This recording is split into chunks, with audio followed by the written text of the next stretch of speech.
Now at 10, the Joplin City Council votes on annexing and rezoning more than 500 acres that could be used for a potential data center. Plus, dry conditions lead to brush fires in Kansas and Oklahoma. Those conditions also lead to evacuations. And an Arkansas community rallies around a first responder. The 4 states' most watched news starts now. After nearly 3.5 hours of testimony, largely in opposition, the Joplin City Council votes tonight to rezone and annex the controversial Wildwood Ranch property into the city. This is KOIM News. I'm Dow Quick. The decision advances a much disputed 540-acre development despite months of community resistance.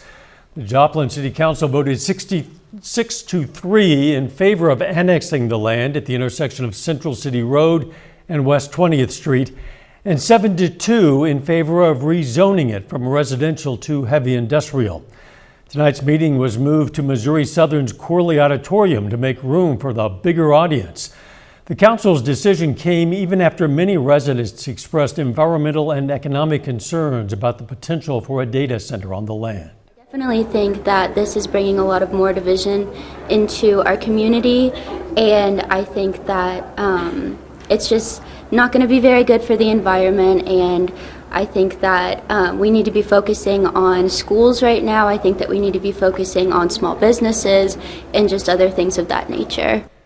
The meeting got heated at several points. Some members of the public were escorted out. Wildwood Ranch had reached an agreement with the city back in 2009 to have the land annexed into the city by 2029. Tonight, the Carthage School Board heard a proposal for changes to Pleasant Valley Elementary. The superintendent, Luke Boyer, says the district needs to expand its Beacon Autism Center, which currently has a waiting list, and that Pleasant Valley is the only campus that could support that growth. If change is moved forward, Pleasant Valley's attendance zone would likely be absorbed into Steadley Elementary's zone. No final action was taken tonight. Right now, let's check in with meteorologist Donald O'Keefe for a first look at the weather. Yeah, it's been a very warm but also windy couple of days, and also very dry out there as well. Take a look at our drought tracker. Most of the area is still seeing moderate to severe and even extreme drought just south there of I-44 corridor. And we've been talking about those wildfires, and that's because it's been very windy.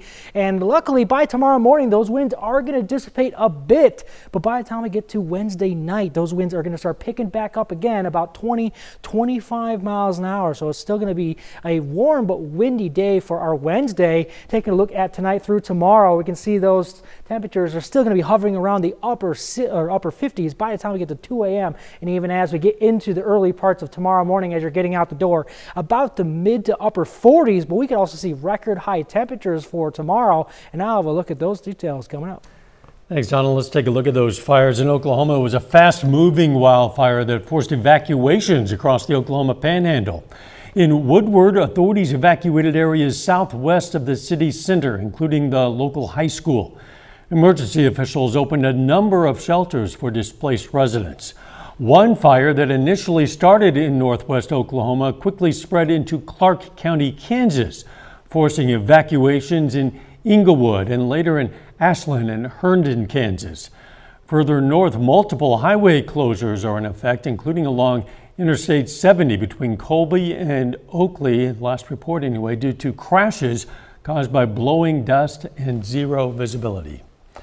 Fires also struck closer to the 4 states today as crews in Newton County responded to a structure fire this morning. That call came in around 11:30. Multiple area crews responded to the 2-alarm fire in the 8400 block of Eland Road. While crews say high winds made their efforts a challenge, they managed to control that fire. No one was home at the time, though crews say they did rescue a dog. A community in central Arkansas is stepping up to help a small town firefighter in need. As Christopher Gay reports, Trevor Espin's home burned to the ground a few weeks ago, and he's thankful to be alive. There's no explanation other than the good Lord why I woke up. Around 4 o'clock on the morning of January 25th, Espin woke up smelling smoke outside his bedroom. He grabbed his bedroom doorknob and felt that it was hot. With time running out, that left him with just one option for escape. I busted the window out in my bedroom and climbed out the window. I got out in a pair of underwear and some shoes. Esmond called a friend with the Plainview Volunteer Fire Department, who arrived on scene with the remainder of the town's firefighters 10 minutes later after traveling on 3 inches of ice that caked the roadways. Esmond said waiting felt like forever, and he had to stay out of the cold the best he could. At one point, I actually crawled in the doghouse to stay warm. In the aftermath, his home, that he had just paid off after 2 years, was reduced to rubble. All of his possessions gone, including the gun collection he had been building since he was 10. The guns, the ammo, the pictures of my grandparents, stuff my mom and dad gave me. You know, I was tore up about it and in my head about it a whole lot, you know, the first few days. But, you know, like everybody told me, you know, they're replaceable. Now the community that he has known for 10 years is doing what they can to support him. The amount of hugs and the amount of love that came from this place is just unreal. This afternoon, the city organized a benefit chili dinner to feed him, and a friend has already opened up his home for Esmond to stay in. But with his home and possessions destroyed, I asked, "What's next for you?" What's next for me? Further my training with the fire department. I'm definitely going to try to push others in the community to join, to dedicate their time. We need volunteer firefighters everywhere throughout Arkansas. Esmond says he's thankful for the help he's received over the past few weeks, which came from every corner of the town and from throughout the county. Authorities say the cause of that fire is still unknown. The end of an era coming up. What led to the decision to end a 40-year-old annual event in Pittsburgh? And relief for Table Rock Lake homeowners who battled the Army Corps of Engineers over property lines. The U.S. Postal Service wants to relocate the Lamar Post Office due to space issues at the current building on West 11th Street. Postal officials are considering 3 options: moving retail services to a new location, relocating carriers to a larger facility, or building an entirely new post office within 3 miles of the current site. Retail services will continue at the current location until a new facility is ready. Residents have 30 days to submit comments on that proposal. A festival that takes place every Labor Day weekend in Pittsburgh has officially come to an end. After 40 years, Little Balkans Festival Committee has announced they are no more. The committee deliberated back in October and voted to dissolve the organization due to a lack of volunteers. New federal law is changing how property disputes are handled around Table Rock Lake. For years, homeowners with structures on federal land often had to remove them. But as Adam Woodbury reports, officials say there's finally more flexibility in how those cases are handled. For years, if the U.S. Army Corps of Engineers determined a private structure crossed onto federal land at Table Rock Lake, the answer was often simple: remove it. But Congressman Eric Burleson says it was a frustrating approach for a lot of people. So their answer before was always a very hard and fast, no, you have to remove your object, or you have to move your structure off of Corps property. That's where Burleson says the Water Resources Development Act, or WRDA, came into play, a new law giving the Corps more flexibility in handling boundary disputes. The law that I passed makes them be flexible with the landowner, and as long as they're not impacting flooding, then they should be flexible with those landowners. This new process allows us to help resolve and provide an out grant or an option to purchase that specific area of the land rather quickly. Lieutenant Colonel Jesse Carter says the Corps is also implementing updated division guidance to streamline the process and apply a more consistent approach. To help landowners navigate the changes, the Little Rock District is hosting 3 drop-in workshops this week. The purpose of the meetings is to allow the landowners around the lake to come forth and ask the subject matter expertise these hard questions, allow them to work through the issues. I spoke to some homeowners along Table Rock Lake who say they welcome the changes. That's great. I would love it to be a more personal type instead of cut and dry. In Christine Taylor's case, when she moved into her house 8 years ago, they replaced a set of stairs on the back of their property, and part of those steps crosses over the easement. I mean, it's just little things that make our life easier because it is such a small area, you know, to work with. The Corps has meetings scheduled this week to explain the changes. The Corps also says people can submit information online. Later, a civil rights giant passes away. From the White House to communities nationwide, tributes are pouring in for the late Reverend Jesse Jackson. I'm Natalie Brand with a look at how the civil rights leader is being remembered. And the warm temperatures continue into tomorrow, even seeing record high temperatures for tomorrow. We'll have those details coming up. Here's your Skywatch weather forecast from the trusted Roper Kia Weather Center. Well, it's been a warm but windy couple of days, and that trend will continue as well into the weekend. Let's take a look at our wind for tonight, actually into tomorrow morning. Those winds are going to start dissipating, which is going to be pretty good for us by Wednesday morning. But as we get into Wednesday afternoon, those winds are going to start picking back up again. We're going to see those winds getting up to about 20, even 25 miles an hour by tomorrow afternoon into the overnight. And even by Thursday morning, those winds will be a bit stronger, about 25, 30, even 35 miles an hour for us on Thursday. But like I said, it has been pretty dry. We've been talking about some of those wildfires. Our drought tracker has mostly moderate to severe and even extreme just south of I-44 there in the southern Missouri counties and Oklahoma counties. So it has been very dry. We are in desperate need of rain. Like I said, we've been seeing some wildfires out to our west. If we take a look at our Skywatch storm tracker, this is over the last 6 hours. You can see that's right there. That's coming out from a couple hours ago. That is actually the smoke plume from wildfires out to our west. But as of right now, it looks like that is kind of diminished. So hopefully those fire crews who have been working tirelessly for the last 6 to 8 hours have started to work on containing those fires. But however, we still do have a fire weather watch for now until Thursday at 8 p.m. for the northeastern Oklahoma counties and Benton County. So make sure over the next 48 hours or so, you just don't do anything that could spark any fires whatsoever, because like anything can spark because of how windy and dry and also how warm it's been. Let's take a look at tonight through the next couple of days. For tonight into tomorrow morning, staying mostly clear by tomorrow morning. Going to be waking up to temperatures about the mid to upper 40s. Staying sunny by Wednesday afternoon. We're going to see temperatures by the mid 60s by noon. And by Wednesday afternoon, nice and sunny, temperatures in the upper 60s and even low 70s. And there's a chance we could see a record high for tomorrow. We'll keep an eye on that as we go into tomorrow. But when we get to Thursday morning, you're going to be waking up to temperatures in the mid 50s. So a very comfortable Thursday morning. Taking a look outside at the Indigo Sky Casino Resort Cam. Like I said, not too bad of a night. Winds are going to start diminishing. A little bit on the cooler side, but still not too bad. Taking a look at our upper level flow through the weekend. So Thursday through Saturday.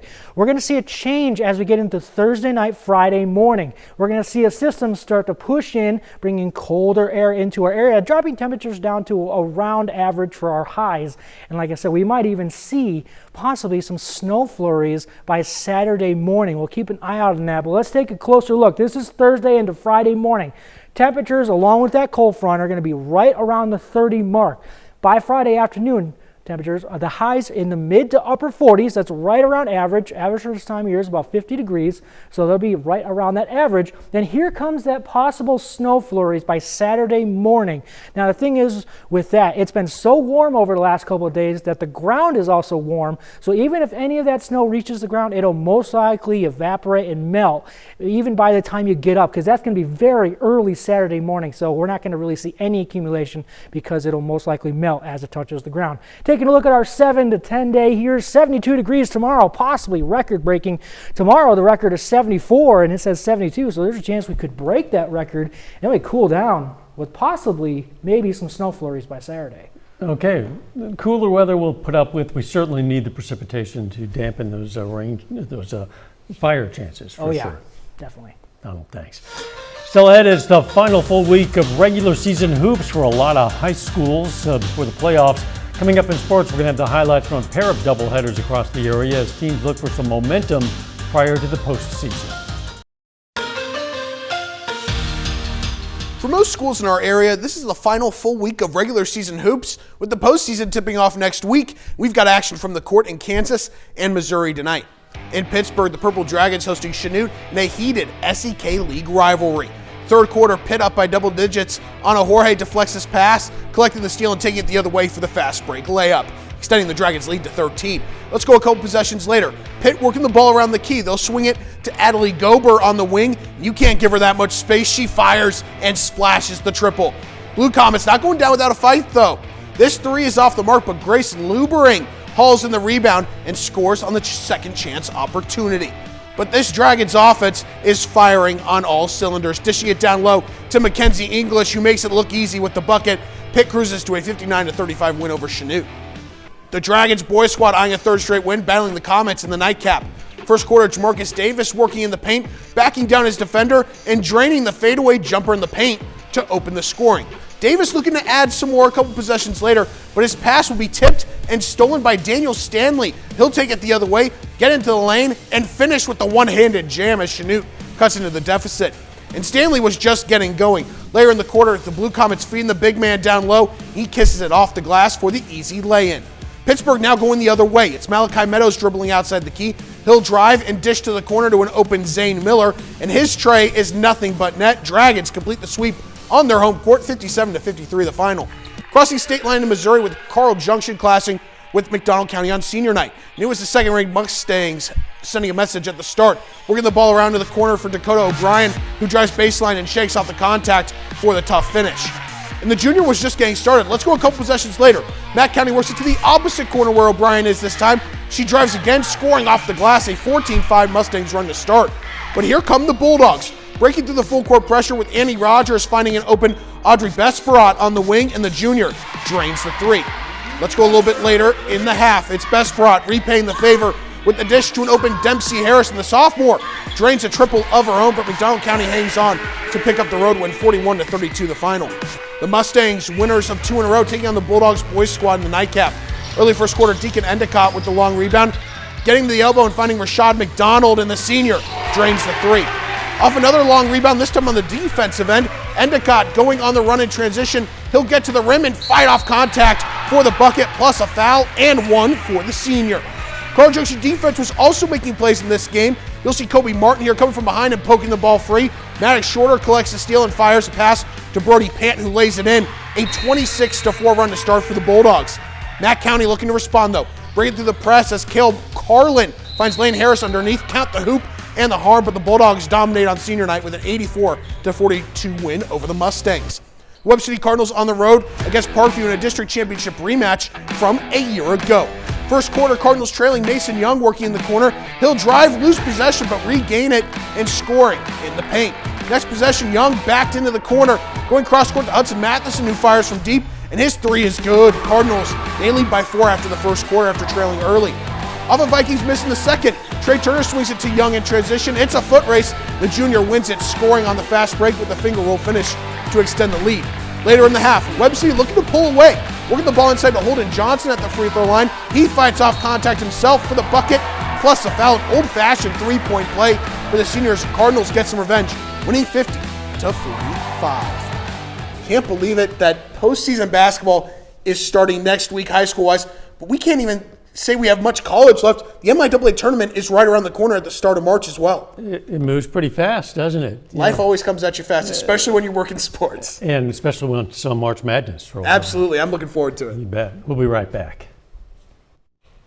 Friends and colleagues of the late Reverend Jesse Jackson are vowing to keep hope alive. His family says he died peacefully this morning, surrounded by loved ones at the age of 84. Natalie Brand has a look at how the civil rights leader is being remembered.